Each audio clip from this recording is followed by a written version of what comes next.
Society of Internal Medicine. I welcome you all to this 2 days activity on the occasion of World Hypertension Day. You all know that World Hypertension Day is celebrated every year on 17th of May. And this is a day to remind all of us about this silent killer, which is the leading cause of death world over. Today, we are going to start our program with recitation of Holy Quran. Today's webinar is the first series of this event, and we have two very esteemed speakers with us, Professor Azizur Rehman and Professor Amir Shaukat. So may I request, please, Professor Azizur Rehman to start his talk, and he will be talking about the hypertension management with you all today. Professor Azizur Rehman. Thank you, Soumya, for a very kind introduction. And very, very heartened to know that I think more than 300 people have already joined, 337. So very, very good start of the activity. And I would be a little nervous in the presence of Professor Aziz but I also feel very, very encouraged that he will correct me if I'm wrong at some way. So today's seminar is this, my part at least, is going to be very, very interactive. And throughout the presentation, I'll be asking for the input of the attendees. So I request all the attendees to remain active and alert. Your input would be required in the form of polls. And polls is not actually a test. We are not testing anybody's knowledge. It will be actually anonymous. So you can respond in whatever form you want to, but we would like to know what people think in a given situation so that we can develop a consensus. So we are going to start this presentation. I think I should take not more than 45 minutes because it's a slow and interactive, so it's going to take about 45 minutes or so. So the topic is treatment of hypertension and real-life case scenarios. So I have fabricated some cases which would reflect real-life cases which you see every day, and you have to make a judgment according to that particular case. So every case has an age, has a comorbid condition. So please respond according to that particular patient. So my agenda is first few introductory slides about hypertension, since I'm the first one in the series. So I would give some introduction to hypertension, and then case scenario management in the light of NICE guidelines. You know, there are a number of guidelines available. So I'll be following NICE guidelines in this presentation, and then as highlighted in various guidelines, the role of a double and triple combination, and then finally I'll give you a summary. So this is the world map, and you can see the prevalence of hypertension may range from like 15% to 25%, depending upon the survey, depending upon the area, and also depending upon the cut points. Now, if you use the new cut points given by American Heart Association, then I think the prevalence may actually be much higher, maybe close to 50% in some populations. But we know that in Pakistan, prevalence of hypertension is about 19%, according to one survey which was published in Journal of Pakistan Medical Association, and 19% of all people above 15 and 33% in people above 45. And many have additional atherosclerotic cardiovascular disease risk factors, because hypertension in itself is a risk factor for coronary artery disease and CVS. But if you have additional risk factors like diabetes or dyslipidemia, then the risk is actually multiplied. And one estimate says that annual incidence of stroke in Pakistan is more than 350,000. And one major contributor to this is uncontrolled hypertension. And this is my favorite slide. You know, cardiovascular mortality risks doubled with each 20 by 10 millimeter of mercury increment in blood pressure. Now, this is the cut point, and this corresponds to the traditionally accepted cut point of 140 by 90. Now, obviously, it is understandable if you go this way, the risk increases. So every 20 by 10 increment would double the risk of cardiovascular. Cardiovascular complications include stroke, renal failure, and heart attack and heart failure. So with every 20 by 10 millimeter rise, of course, the risk doubles. So of course, it is a gradual increment. But good thing is that if we reduce, sorry. Okay, I'm sorry, all right. So if we bring the blood pressure back to normal, the reduced is halved. From this point, it is halved. So that means if we can control the blood pressure, we can reduce the risk also. Now, even more interesting is that if you bring it further down to the normal range, now look at this one, 135 by 85. This is an ideal blood pressure. So if you bring it further down to like 115 by 75%, 75 millimeter mercury, the risk is further reduced. But of course, this might cause some symptoms of hypertension. So I think the recommendation is that if you are treating somebody, bring it back to 140 by 90. That is the minimum requirement. But try to bring it further down if patient can tolerate the side effects of antihypertensive medication. So within the certain range, lower the better, because it brings down the cardiovascular disease. Now, this is another very interesting slide, benefit of blood pressure lowering, meta-analysis of 61 studies consisting of 1 million adults and extended over 12.7 years. And that has shown that just 2 millimeter of mercury reduction in systolic blood pressure can reduce ischemic heart disease related mortality up to 7%. And similarly, in fact, and more importantly, it can reduce the CVA related mortality by 10%. So just 2 millimeter of mercury reduction brings down CVS, CVA, and IHD related mortality by 7 to 10%. And now you can imagine in our real life, patient have blood pressure 180, 190 by 110. So there's a lot of opportunity, lot of scope, lot of possibility of bringing down their cardiovascular and cerebral mortality very, very substantially. Now, these are the guidelines which are available. NICE, the British Society of Hypertension guidelines, and JNC8 is also available. European Society of Hypertension and European Society of Cardiology guidelines are also available. American College of Cardiology and American Heart Association and International Society of Hypertension guidelines are available. And this one is the latest, but I'm going to talk about the NICE one.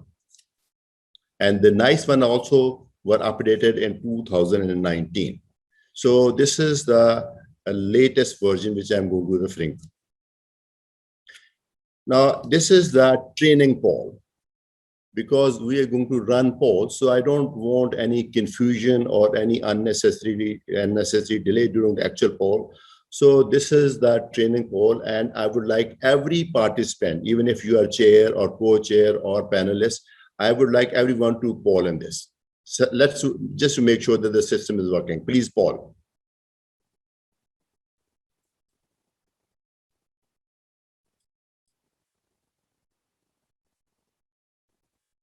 I just realized that host and panelists cannot poll, the others should poll.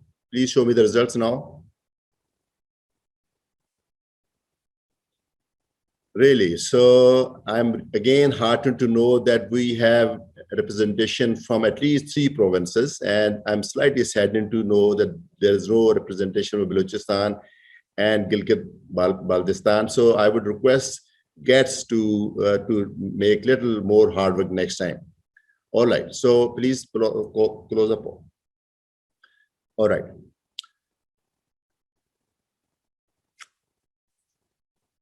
Okay, so case scenario number 1. A 45 years old male banker comes with history of frequent headaches, which he believes is due to work-related stress.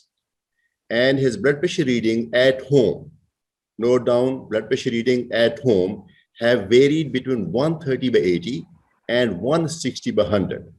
He is concerned as both of his parents were hypertensive. And in the clinic, his blood pressure reading after 5 minutes of rest checked in both arms is 150 by 90. And his weight is 89 kg. That means he's a little heavy, and his waist is 42, again, little more than the recommended. and height 170 centimeter, and BMI calculated from these values is 30.8.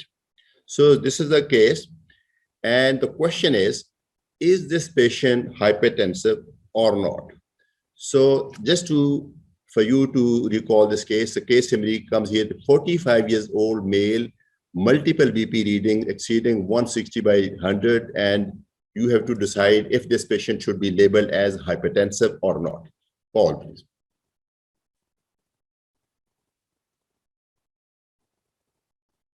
Every poll will be active for about 10-15 seconds, and you have to give your opinion during that period. We can show the result now, please. Oh, really? I'm happy about 93%, but 7%. Now, I would obviously like to know why 7% people think that this patient is not hypertensive. I personally think that this patient should be labeled as a case of hypertension. Please close the poll. And this is how. So I think the answer is definitely yes, this patient, because he has multiple readings, all readings, at least multiple reading exceeding 160 by 140 by 8 and 90, which is the cut point. And in the clinic, after 5 minutes test, blood pressure in both the arms was more than 140 by 90. So I think this patient is definitely hypertensive.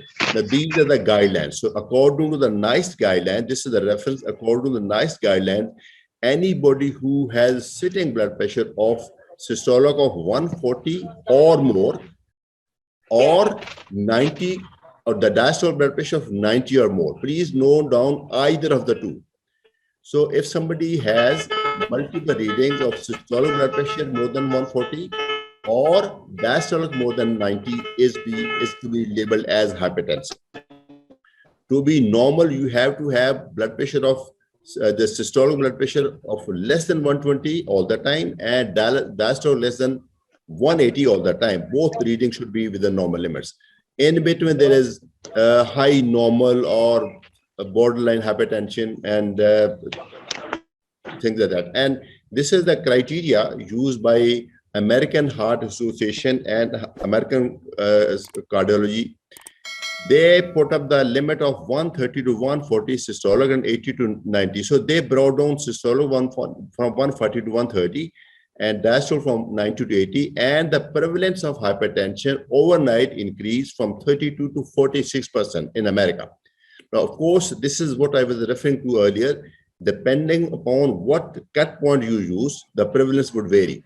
So I think this is 140 by 90 is generally accepted the cut point. So according to this cut point, this patient should be labeled as hypertensive. And like all other patients, he is in a phase of denial. He would say the blood pressure just rose because I ate this thing, or because I'm a little tense today, because I had a hard day today.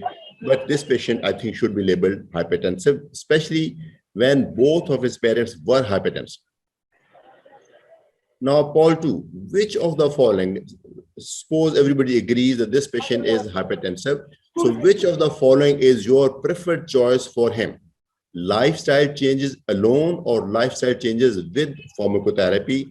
Now, this is the summary: 45 years male, treatment naive, blood pressure 140 by 100, BMI 30 by 8, and he has no comorbidity.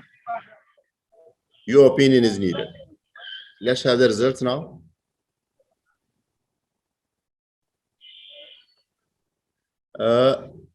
Everybody is not voting. It's only, I think, 28 and 63. At my request to all the participants, we have now 370%, 370 people. Only about 100 people are voting. Please, I request everyone to poll. But in this case, majority has opted for lifestyle changes with pharmacotherapy.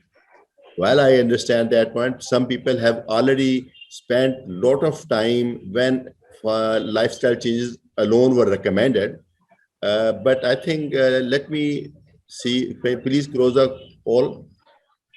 No, depending upon, please close the poll, please. Okay. Now, depending upon how motivated and how keen the person is, you could go for lifestyle changes for a limited period, or you could go for lifestyle changes with pharmacotherapy. Now, this would vary from person to person.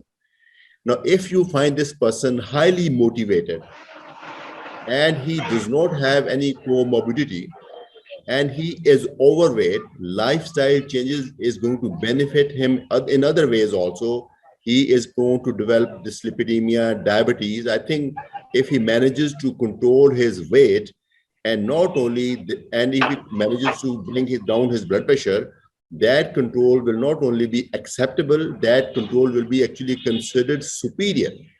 So if your patient is able to adopt lifestyle changes and you don't see any urgency in the treatment, I think patients should be motivated and encouraged to try lifestyle changes.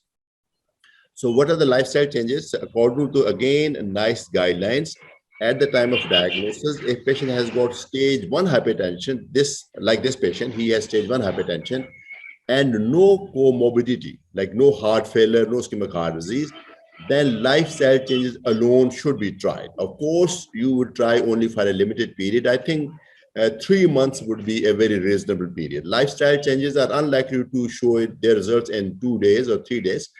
And if patient agrees and you also agree with the plan, I think patient should be given about 3 months to try lifestyle changes. If somebody has stage 2 hypertension and has comorbidities, then I think it is wise to start pharmacological therapy. In that situation also, lifestyle changes will remain important. Now, what are the lifestyle changes? Basically, DASH diet. This is a diet which is rich in diet coming from vegetable source and salads and vegetables and vegetable oils and more fiber, less of animal fat, less of animal protein. And so I think that is, and total diet should be reduced. And one should work on one's weight, of course, especially the waist. I think exercises are needed for that. Diet and exercise are needed. So lifestyle changes would show the result if you can demonstrate weight loss. If there is weight loss, then I think you should definitely expect blood pressure reduction. Whether blood pressure comes to the desired level or not, but once lifestyle changes are done and tried, and then we decide whether or not pharmacological therapy is needed. Some exacerbators, somebody is a smoker, somebody has sleep apnea, somebody is taking non-steroidal anti-inflammatory drugs or steroids or some other drugs, one should review the list of medication patients taking. If any of them is unnecessary and is contributing to blood pressure, that should be reduced. Well, of course, sometimes it may not be possible to reduce that medication because the patient may be taking it for some good reason. Now, this is now a reference to the guideline, NICE guideline. It says after initial diagnosis and initial evaluation, if somebody has stage 1 hypertension with no comorbidity, ideally we should start with the lifestyle changes. So whatever the group decided, this patient, I think, although the group, majority of them said, okay, he should be put on pharmacotherapy, I would think that if you go by the book, he should be given a chance to try lifestyle changes. And this is according to guidelines. Now, if patient says that I can't do lifestyle changes, then of course you will start him on medication. Now let's start. What is diagnosis and evaluation? And this is the purpose. The objective of diagnosis and evaluation is to, first of all, establish the diagnosis. We all know one reading is not good enough. Then to rule out secondary cause, we all know it is only in 5 to 10%.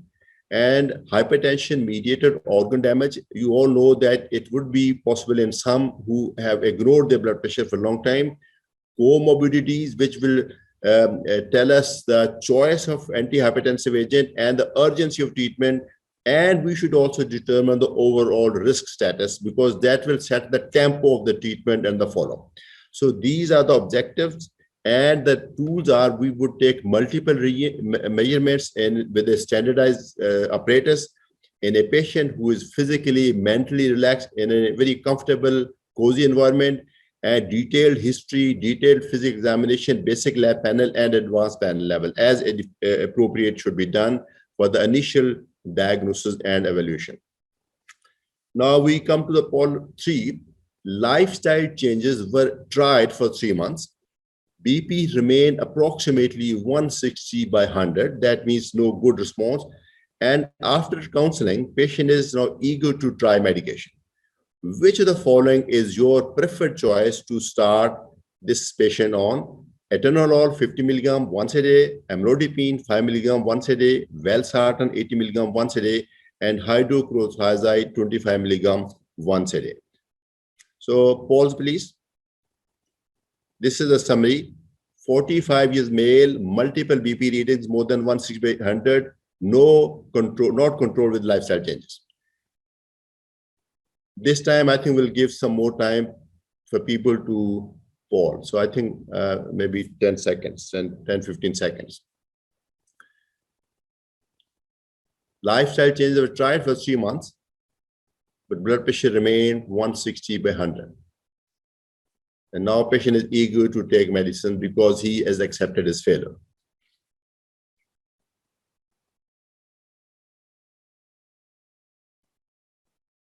Let's have the results now.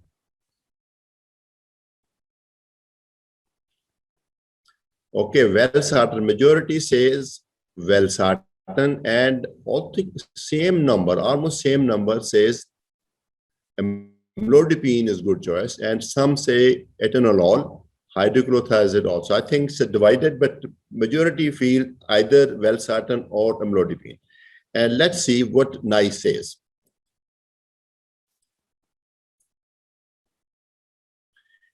I think my choice would be to start with valsartan. Of these 4 choices, of course, there are other great choices, but of these 4 choices, I would consider him to put on valsartan 80 milligram. And this is the NICE guideline. This is the actual NICE guideline. So after lifestyle changes, if somebody is less than 55, you all remember this case, he was, I think, 45. And he is non-black, which he is. And the first line therapy is RAS-based. A stands for RAS blockers. It could be angiotensin converting enzyme inhibitor, or it could be an RB. Like, for example, examples of angiotensin converting enzyme inhibitors, captopril, enalapril, lisinopril, perindopril. It could be any of this, or it could be any of this. ARBs, losartan, valsartan, telmisartan, candesartan, and olmesartan. So we had the choice of valsartan. So I think according to NICE guidelines, this patient should receive any of this, and in the options given, it was valsartan. Okay, why valsartan? Why angiotensin receptor blocker? Why ACE inhibitors are to be considered as first-line antihypertensive agent in younger people? Because angiotensin 2 receptors can produce many effects, and let's examine those effects, and then let's see how these drugs can help. Of course, they can cause water retention and salt retention that can contribute to hypertension. They also cause vasoconstriction. Angiotensin 2 is vasoconstrictor, so they cause vasoconstriction that would contribute to hypertension. And they also cause chronic inflammation and coagulopathy, which may contribute to ultimate atherosclerotic cardiovascular complication. And they also increase cellular growth, which can contribute to left ventricular remodeling and hypertrophy. So these all things are mediated by AT2 receptors, which we will try to block. So if we compare, this can be done with either ACE inhibitors or ARBs. And if we compare both the groups, efficacy-wise, ARBs are non-inferior to ACE inhibitors. Efficacy-wise, I think they are equivalent. And the tolerability-wise, I think most of you would agree, especially our senior faculty would agree, that ARBs are better tolerated because ACE inhibitor can cause irritating dry cough and also occasionally angioedema. So they are equally effective, but ARBs are better tolerated. And now the question is, are all ARBs similar? Not necessarily. So we have some studies, and I think since in our case scenario, there was valsartan, I will show you some evidence that valsartan has some advantage. Now, RAS blockade, theoretically, yes, they should give cardiovascular and renal protection, but is there any evidence? Well, there is a lot of it. Now I'm going to show you the evidence. The course time will not allow me to go into the detail, but just a glimpse. These are the studies on hypertension, on heart failure, on vascular health, diabetes and renal, pre-diabetes, ischemic heart disease, coronary heart disease. This is the list of studies on various ACE inhibitors and ARBs. So all ACE inhibitors and all ARBs, they extend cardiovascular protection and renal protection. Now, particularly about valsartan, we have the study value compared with amlodipine in high-risk patients with hypertension. Valsartan group had lesser chances of heart failure, new onset diabetes mellitus, atrial fibrillation, and pedal edema. This is value. And about Valiant, valsartan was non-inferior in efficacy but better in tolerability than captopril in patient after acute myocardial infarction with reduced left ventricular ejection fraction. Further, Valheft, there was a reduction in morbidity and mortality, atrial fibrillation, and hospitalization for heart failure when valsartan was added to standard therapy. And there was greater improvement in the microalbuminuria and conversion to non-albuminuria compared with amlodipine in diabetic patient. Higher dose is better, Marvel and drop study. So I think this all indicate that in this case, valsartan of the available choices probably will be the good option. Now, case scenario 1 continued. He was put on valsartan. He was started on valsartan as per NICE guidelines from the available choices. He was started on valsartan 80 milligram once a day, and his blood pressure came down to 135/85. So this is the acceptable limit. 6 months after starting the medication, the dose of valsartan was doubled to 160 as his BP reading started going above 140/90 again. And this is again very, very normal story. Somebody responds to certain dose, but after some time, you need to up titrate the doses. Now he returns for a third follow-up visit after 2 years. In addition to re-emphasizing the importance of lifestyle changes, if patient is put on medication, that does not mean that lifestyle changes are not important. You must re-emphasize the importance of lifestyle changes and adherence to the treatment. Which of the following would be most appropriate for him? Increase the dose of valsartan to 320 milligram from 160, or continue valsartan 160 and add hydrochlorothiazide 12.5 milligram OD, and continue valsartan 160 milligram and add amlodipine 5 milligram, or switch to a completely different treatment plan.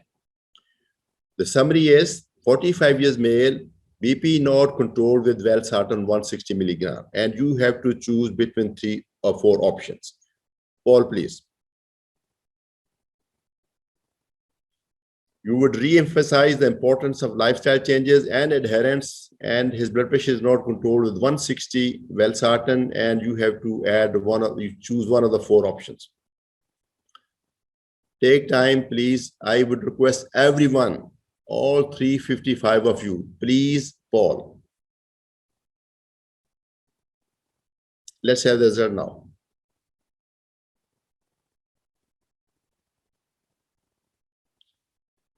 Continue valsartan, and this really is very, very good response. So I think that is what I would do, and that is what NICE says.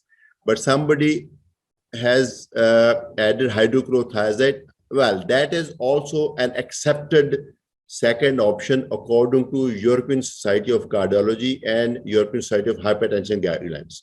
So they say that even at the time of diagnosis, patient should be started with 2-drug combo, and 2-drug combo could be one of them has to be RAS based. It could be ACE inhibitors or ARB, and the second could be either amlodipine or could be hydrochlorothiazide. And they have given certain patient profiles where amlodipine will be better and where hydrochlorothiazide will be better. But in this case, both the options are acceptable, and my choice would be adding amlodipine to valsartan because this is what NICE says. So this is what I would do. And this is, I'm bringing you back to the NICE guidelines. NICE says at stage 1, about 30% will be controlled with monotherapy, ACE inhibitor, or ARB.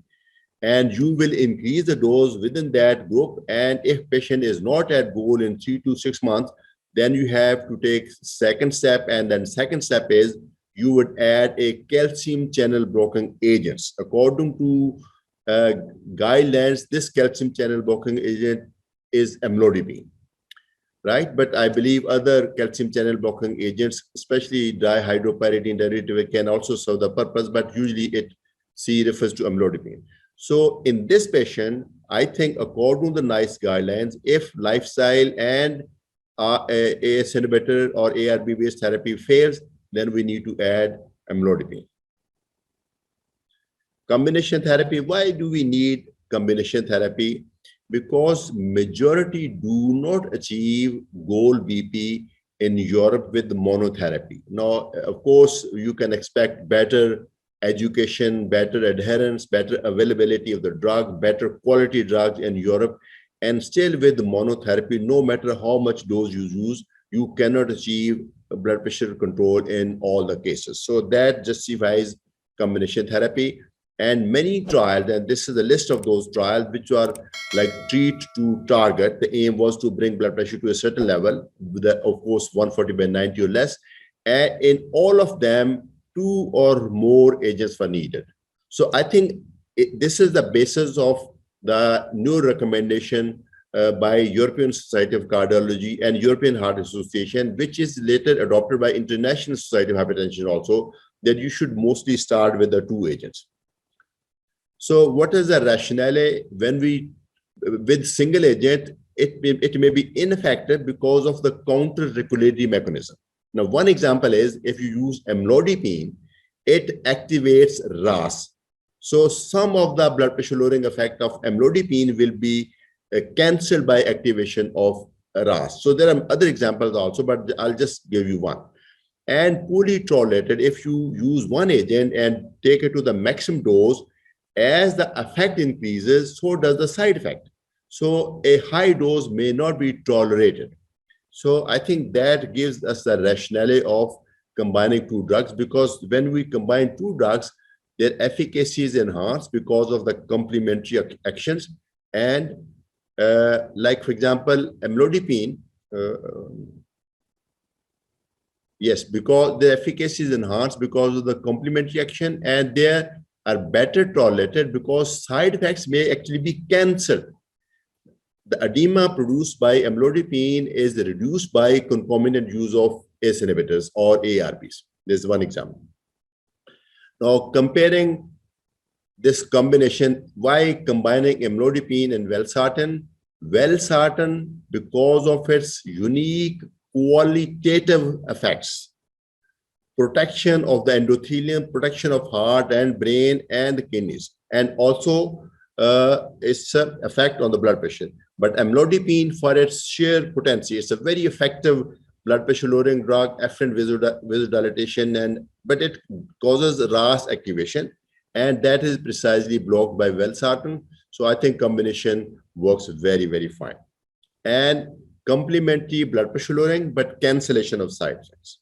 Now, this is again very interesting study. At any point in this patient, we had the option of increasing valsartan from 160 to 320, or we had the option of adding amlodipine. Okay.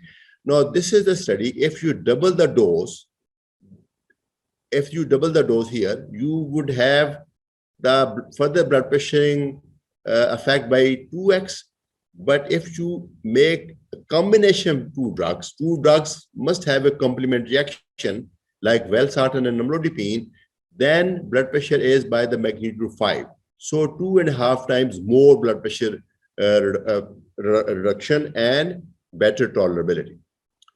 And as I said earlier, with concomitant use, as compared to amlodipine alone, the chances of edema are reduced. And if you have to use 2 drugs always, then I think maybe combine them in one pill. And studies have shown that combining 2 drugs in one pill improves compliance. Now, this is the study where two drugs were given as separate pills here and as one pill here. Look at the adherence, about 80% and about 69%. So if you have to prescribe two drugs, I think it is best to prescribe them in one pill. Now, the case scenario 2. An elderly woman of 73 presents with body pains and aches. I think body pains, aches at this age is very, very common symptom. Now, she denies any other significant symptom.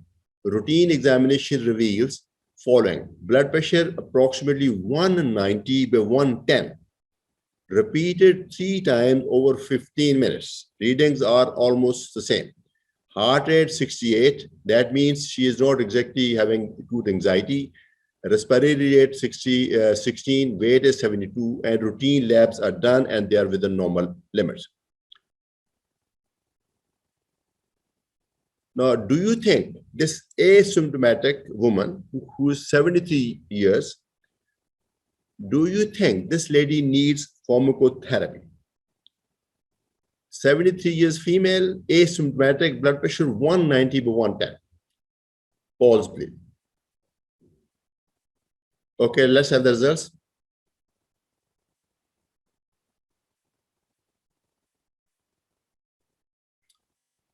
Yes, everybody agrees. I think only 9 people think that this 73 years old lady who is asymptomatic, I don't know on what ground they feel that that treatment is not needed, but blood pressure is not borderline high. Blood pressure is very, very high. I think she is very, very prone to develop intracranial hemorrhage, and that is going to devastate her life. So since blood pressure was checked on 3 occasions and blood pressure was very high, I think I would have definitely started her on medication. So I think, yes, treatment should be started. And now the question is, what may be the best starting therapy for this particular patient? Hydrochlorothiazide 25 milligram once a day, atenolol 50 milligram once a day, amlodipine 5 milligram once a day, or losartan 50 milligram once a day. So this is a summary of the case. Please take your time. And again, only 100 people are voting. Gets Pharma, I think only 100 people are participating. You have to look into this matter, though 330 people have joined. I don't know why they're not participating in the polls. I don't really think you need anything other than Zoom.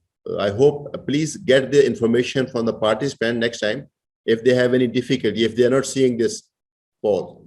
So what may be the best starting therapy for this patient? This is a question. And let's see the results.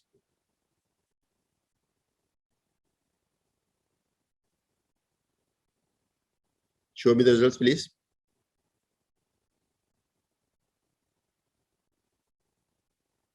Okay.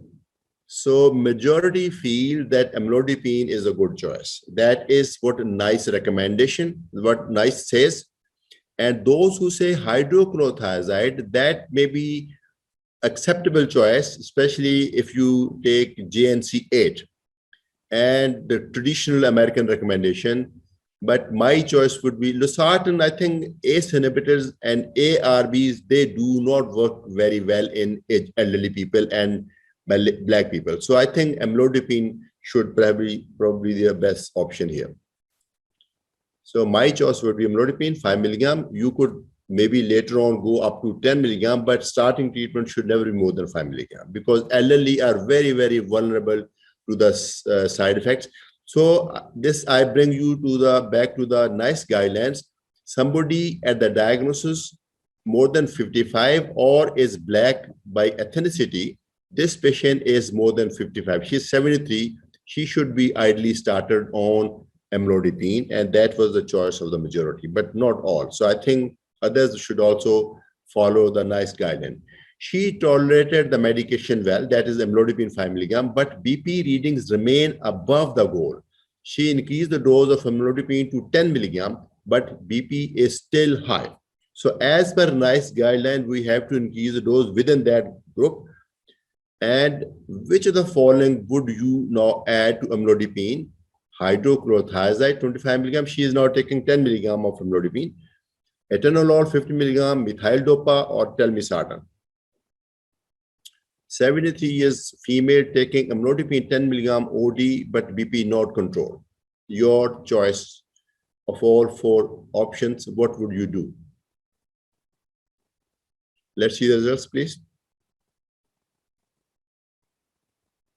Oh, really nice. This is very good.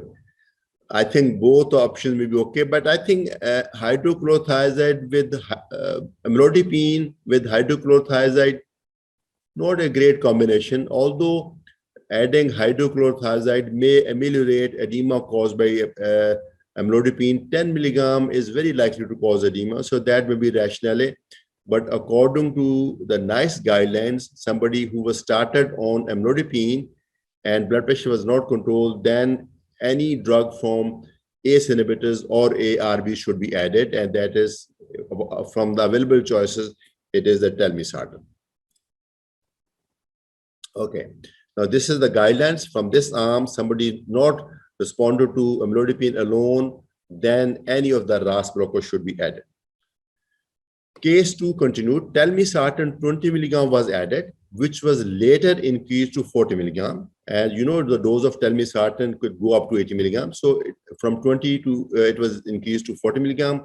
Her current medication consists of amlodipine 10 milligram OD and telmisartan 40 milligram OD.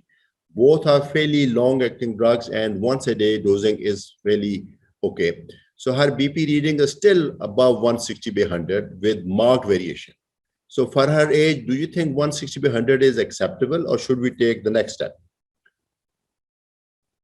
Which of the following would you add to her current medication, which is amlodipine 10 milligram, telmisartan 40 milligram, indapamide SR 1.5 milligram, atenolol 50 milligram, methyl dopa 250 milligram, or nifedipine LA 30 milligram OD?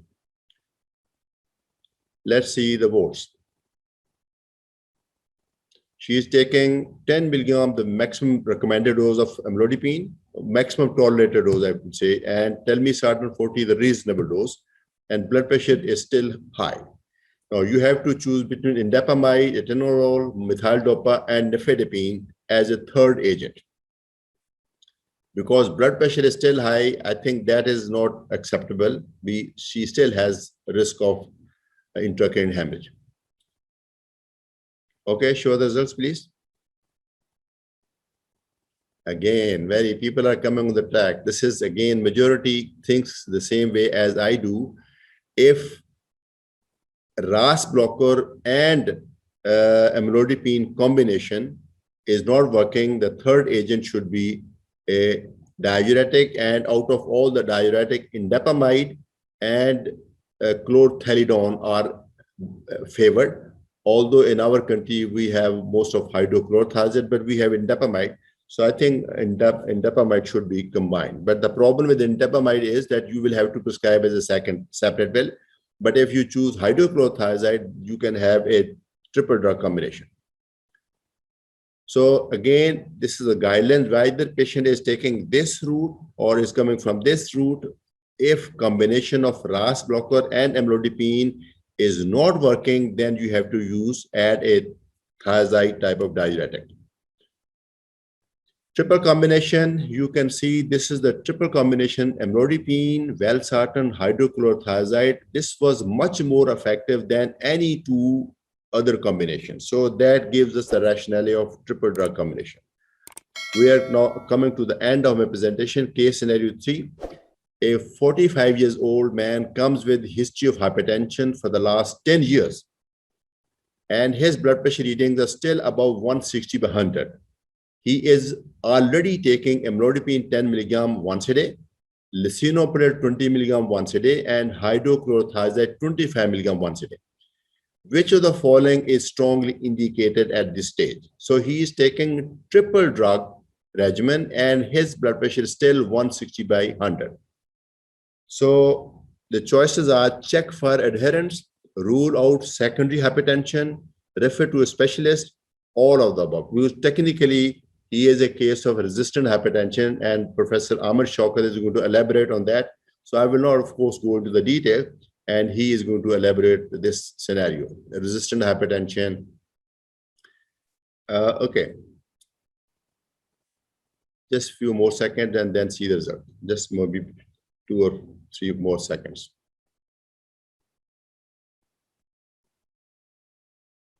Okay, let's see the results, please. Or I think I was expecting full agreement on this. All of the above should be considered. You must check for adherence at all the levels, but before you label him a case of resistant hypertension, you must make sure you check the adherence and rule out secondary hypertension. Secondary hypertension is more likely to be resistant, so you rule out odd cases like renal artery stenosis or hyperaldosteronism or Cushing disease, things like that, and refer to a specialist. Of course, I think it is always good to consult people who know the stuff better. Okay, so I think all of them should be considered. Now, I think this perhaps is my last or second last slide. According to the patient and his family, he is very punctual on medication, so adherence was ensured. Recently, he underwent an executive checkup and everything is reported normal except left ventricular hypertrophy and diastolic dysfunction. These two are effect of uncontrolled blood pressure. And what medication would you add to his triple antihypertensive therapy? Prazosin, carvedilol, methyldopa, eplerenone, which is a direct renin inhibitor, or any of the above. So this is angiotensin. So this is eplerenone angiotensin. All right. So what do you think would be best choice in this case? Professor Amir Shaukat will tell us definitely better. Let's have the results. Show me the results, please. Shahir, please show me the carvedilol may be a good choice. I think the beta blockers are not present in the first tier of recommendation, but the recommendations say they can be used at any level if there is any compelling indication. In this patient, I don't really think there is any compelling indication. Any of the above would be okay, but I think most of the literature recommend this eplerenone and this angiotensin, no, aldosterone receptor blocker. Sorry, I'm sorry, aldosterone receptor blocker, which is eplerenone. That would perhaps be best choice, but any would be acceptable according to your experience. Any of the, and so this brings us back to the complete guidelines. This is, I'm not going to go through, so we rebuilt the guidelines of NICE, coming through the different pathways. So beta blocker can be used at any time. So summary, identify and treat hypertension with lifestyle changes and medication. Many patients would be in a state of denial. You have to convince them that something has to be done. Lifestyle changes are better if patient is motivated. They not only work, they can control blood pressure and the quality of control will be considered superior. If they do not work, then medication. Sometimes we have to start both. Individualized treatment plans, but RAS blockers for most and amlodipine for aged and Black people. And according to European Society of Cardiology recommendation, you should start with low dose RAS-based dual therapy. Then get more people to gold with double or triple combination. Just taking a pill is not good enough. One has to be at goal, which is less than 140 by 90. But as I told you, if you can bring it down further, 120 by 80 without side effect, that should be definitely better. So RAS blocker, amlodipine, and thiazide as triple combination. Any of the others as fourth, like this mineralocorticoid receptor agonists are preferred. Beta blocker at any stage as appropriate, and combo pills improve adherence and outcomes. So thank you very much. And as I always say, I am proud to be part of PSIM, as Soumya is, as every member of PSIM is. Thank you. Thank you very much, sir. We are all very proud.